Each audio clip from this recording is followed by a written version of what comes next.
afternoon, class. Good afternoon, ma'am. Okay. Please all stand for our class prayer. Denver, please lead the prayer. Alright, let us stand and let us pray. Dear God, we are here for our class, and we thank you for everything that you've given to us, all the blessings. And as we start our lesson, may you bless the hearts of our teachers and give us the strength and all the clarity of mind to answer the questions that they will be asking us now. And we couldn't do this without you guys, so we praise your name in Jesus Christ. Amen. Okay, before you take a seat, class, please stand up again. Okay, please pick up those piece of paper on the floor, then arrange your chairs.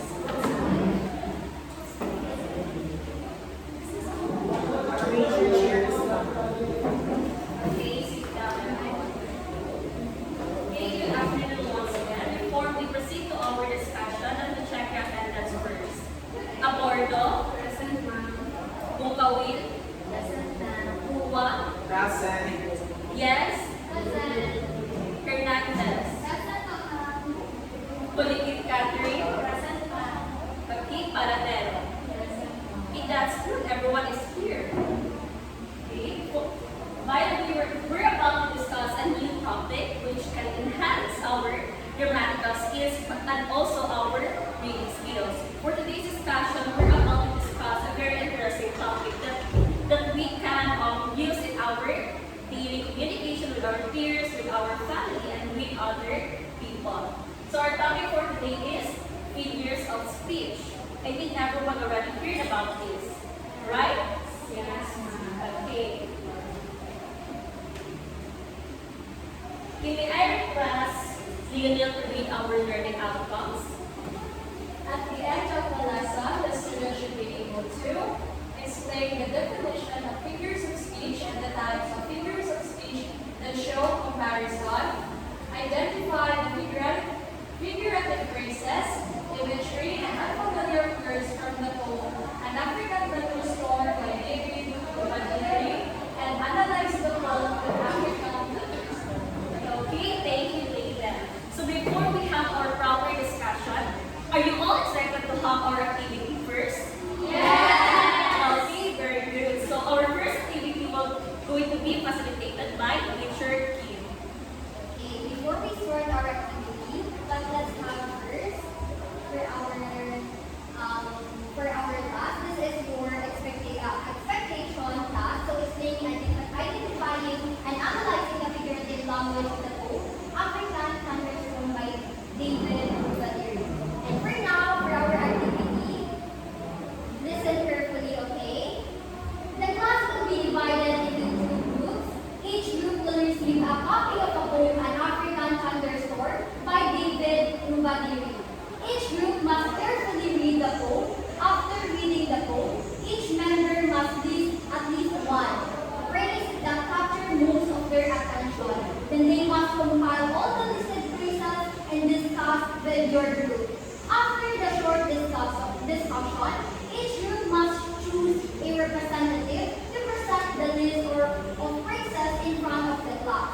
After the presentation, the representative must share his or her thought on the listed phrase by his or her group.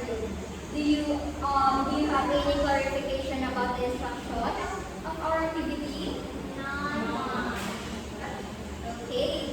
Let's count first. One to two. One and two. One, 2. one, two, One, two, one. Okay, for the group one, sit here, and I will give you the copy of the poem. Group one, who are the group one, and for the group two, you can sit here.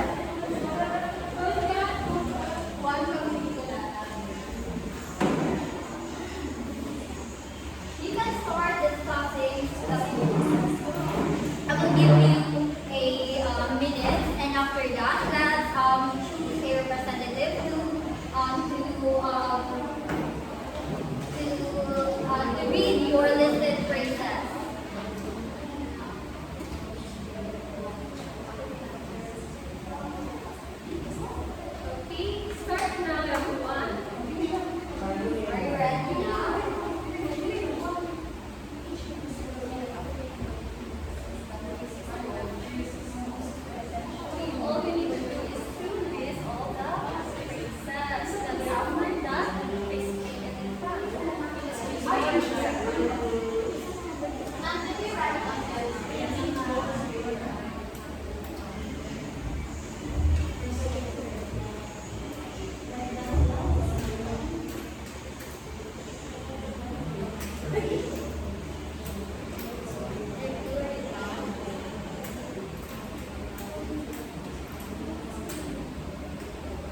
language. So it is also known as a theoretical figure. So when we say a theoretical rhetorical figure, it is this term is this is a different language technique. So as what I've mentioned earlier, so instead of using a original or a usual meaning, you can use a figure of speech for an effective language and to make it more impactful. And it also deviates a statement from its real meaning or a common usage to create a new required effect. It is designed to make a comparison and create a dramatic factor while writing or speaking. Again, figure of speech is it can be a one phrase or a word.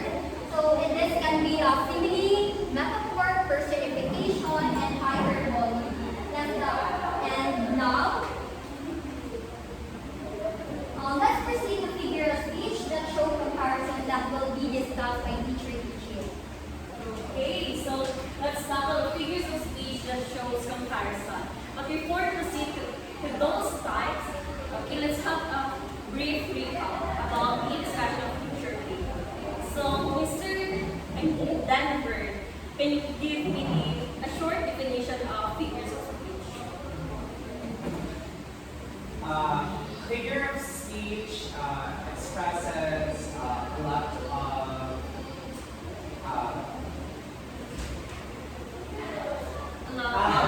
sorry. Let me say it again, ma'am. So, figures of speech is a speech that, for example, there's a speech that it doesn't really define word per word, so it has a rhetorical figure, meaning there's a symbolization behind that specific word. Okay, that's correct. Remember everyone that figurative language or figures of speech does not mean the literal meaning of each phrases or each word, but it creates a vivid imagery for all the readers or for all the readers of the written piece. Okay, before we proceed actually, does anyone have an idea about the types of figures of speech? Just one idea. Corinne, do you have? Yes, Peggy. Metaphor. Okay, another one. Okay, yes, Leonil. Simile. Okay, that's correct. Those two aforementioned types of figures of speech we're going to be discussed later. Okay, for the first figurative language that shows comparison is simile. It is a comparison of two persons and two different things which are unlike in most respects. So, it means that we are comparing two different persons without any similarities. So, it uses like for us to signal the comparison. When we are going to write a statement that is example of simile, we must use the word like or as. For example, she was brave as a lion. Does it mean that we are pertaining to a certain lion or the exact lion? Yes or no? No. Okay, that's right. We're not pertaining to a lion, but we are pertaining to a certain girl who is fearless or brave, just like a lion. Okay. For the second example, may I request Dimple to read it? Your voice is like music to my ears. Okay, so do you this stand up here? So do you have an idea what does this phrase means? I think that the person is trying to say that a person's voice is like, a blessing to another person. Okay, that's actually right. So the phrase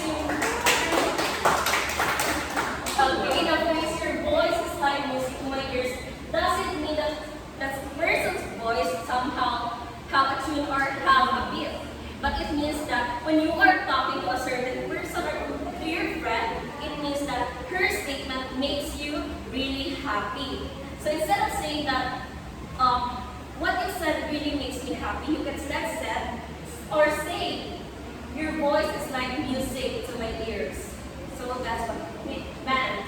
So for the third question, for the third example rather, he ran as fast as a cheetah.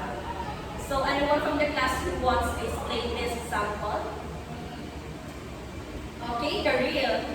I will take on this example pertaining when you're going to describe a person who is fast in running, for example, then you can use a simile like that. They run as fast as a cheetah, which means cheetah are faster when they are running. So it could be athletics, for example, or running sports and such. So you can describe the person as well. Okay, that's right. Please give her a good claps. Okay. The phrase run as fast as a cheetah, just like what Karil said, it doesn't mean that you are implying the person is a cheetah, but you are implying about their abilities. You are comparing the person who runs fast as a cheetah. Okay, do you have any questions about simile? Not so far. Okay, now let's have the metaphor. Can you please read the definition of metaphor, Patricia? Metaphor by definition is an implied comparison between two persons or things which are alike in most respects. It does not use like or as terms. Okay, thank you. So what have you noticed about its definition? Anyone from the class? Okay, hearing none. As you know, this metaphor and simile are somehow the same, but what makes it different?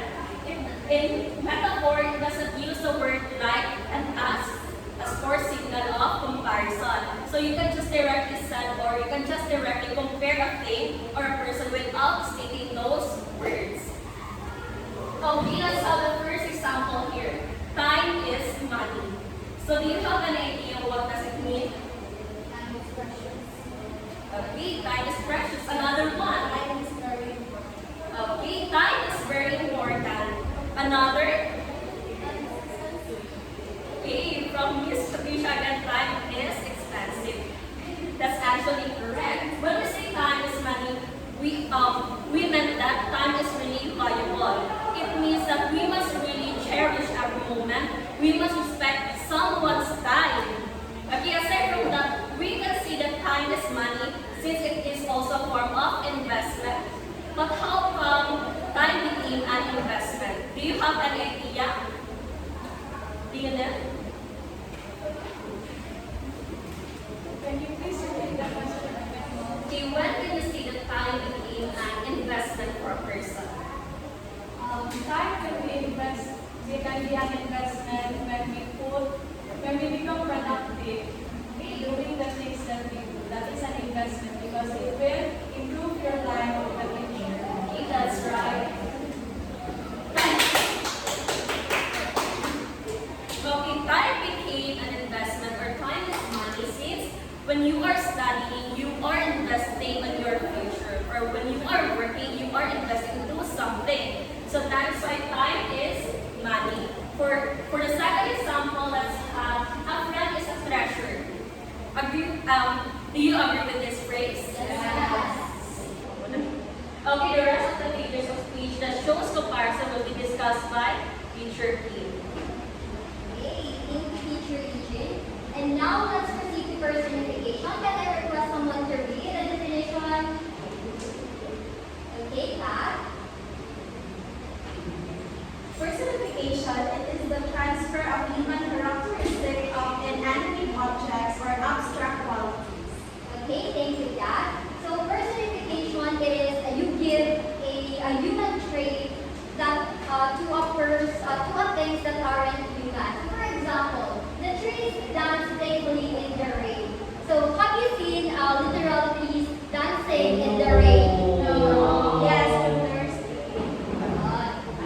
Okay. So this phrase describes that the movement of trees during a heavy rain. So it looks like because of the heavy rainfall, the trees look like dancing. But in reality, there is no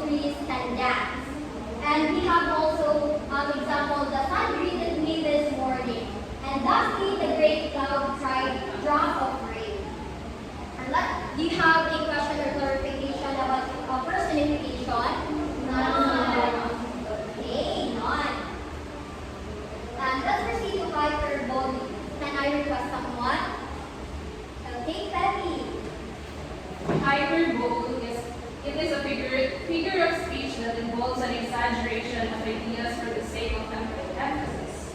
Okay, thank you, Kathy. So, take note class that you have to take note the word exaggeration. So you are exaggerating things or ideas. For example, I am so hungry, I can eat a horse. So this is example of hyperbole. It is not actually that you will eat a horse, but it's because of exaggeration. You're extremely hungry. You will eat a lot, but it's not actually you will not literally eat a horse. And second, I can sleep for a year. And last example we have this bag weighs a ton.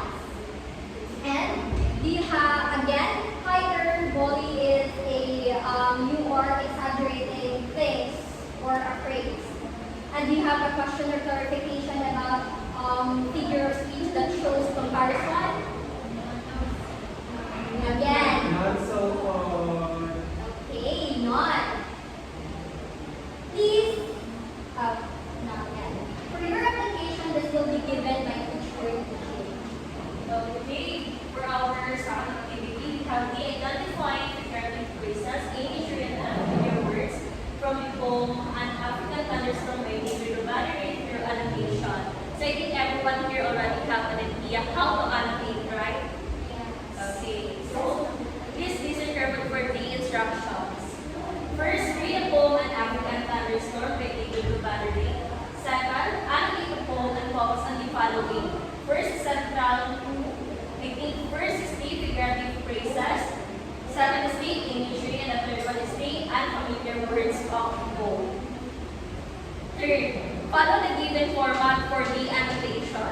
In highlighting, use these colors. For green is the figurative phrases, yellow for imagery, blue for unfamiliar words. So, after annotating, write a brief explanation for each highlighted word and phrase at the margin of the paper. So, I'll be providing a copy of this for this activity. So, still, the class will be divided into two. Same, so, no, this would be like the same group. Okay, this would be group 1 and then this would be group 2.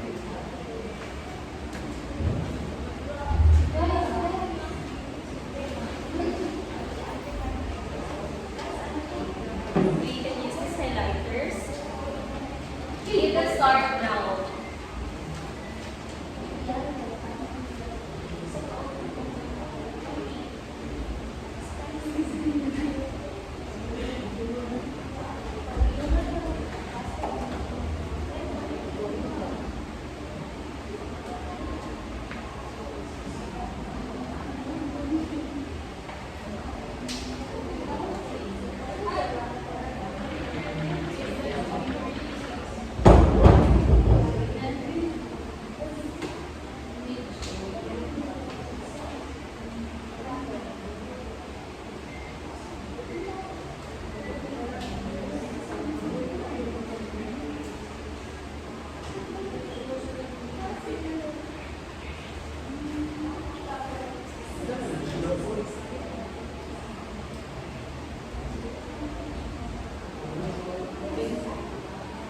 Okay, you still have 3 minutes to finish this activity.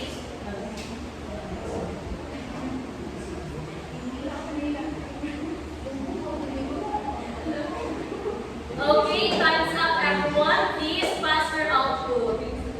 Yes, ma'am. Do not forget to write the numbers at the back of your paper, okay? Yes. Yes, ma'am. This is every vocabulary. Okay.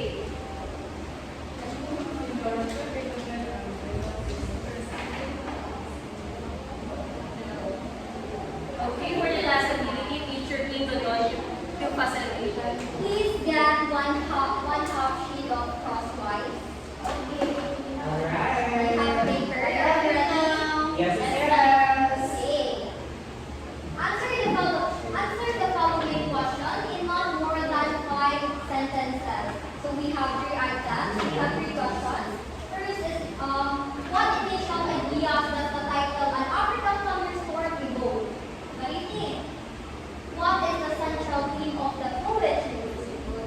And last is, how does the figurative language deepen the themes and emotional impact of the poem?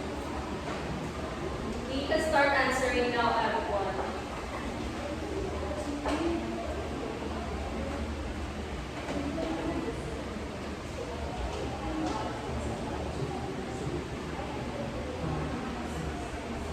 Just tell me if you're done answering. Okay, you can pass it. Done! Already finished. Here is my done. Wait lang po. Okay. Take your time.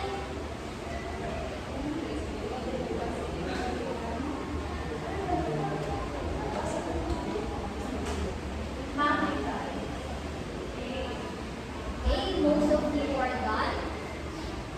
And that is the end of our discussion. Thank you everyone for your participation. And we will check your paper and give you feedback after.